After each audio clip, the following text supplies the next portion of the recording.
But here's the crux of dispensationalism.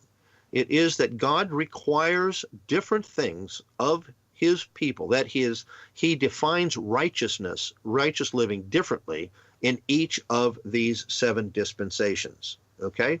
And so what he required in one dispensation, he doesn't require in the other. This allowed the dispensationalists to say, there's a future for Israel, but it's not for us now, okay?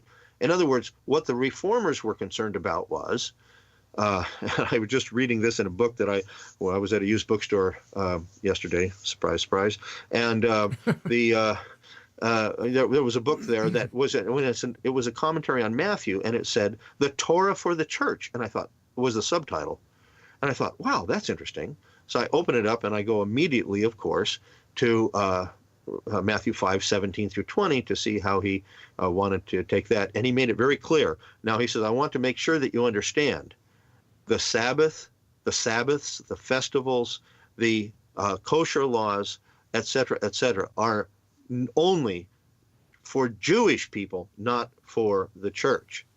I'm thinking, okay, wait a minute. Aren't there Jews in the church? But anyway, I put it back on the shelf. The dispensationalists said, can we have it both ways? Can we have a time where God does not require us to keep Sabbath, to eat kosher, to do all of these quote-unquote Jewish things, and still have a strong future for national Israel? They did it by saying, in the church age, and the church age starts when? It starts at Acts 2, Pentecost, okay, the giving of the Spirit. And when does it end? At the rapture, when the church is taken out of the world and the millennium, or however you want to say it, starts up. So the church age, during the church age, and I've been told this directly to my face by a good dispensationalist, in the church age, when a Jew comes to faith and joins the church, he or she is no longer a Jew. So when the rapture comes, all of the people that are truly part of the church will be taken out of the earth, and that includes Jews and non-Jews. And it is taught it's better for Jews to be part of the church than it is to be part of Israel. Because Israel's going to go through Jacob's troubles, Israel's going to go through the Great Tribulation, et cetera, from the dispensational viewpoint. So basically, what dispensationalism did, in one case, was good. It turned the church back to consider Israel as a nation and the future of Israel, where covenant theology had dismissed Israel as a future people. It had replaced it. So dispensationalism did away with so-called replacement theology, but there's still this stickler, and here we are in the Messianic movement, if you want to call it that.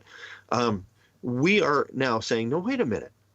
Why do you have to set those things aside? Why can't we participate, and shouldn't we participate? So do we see a future for Israel? Yes.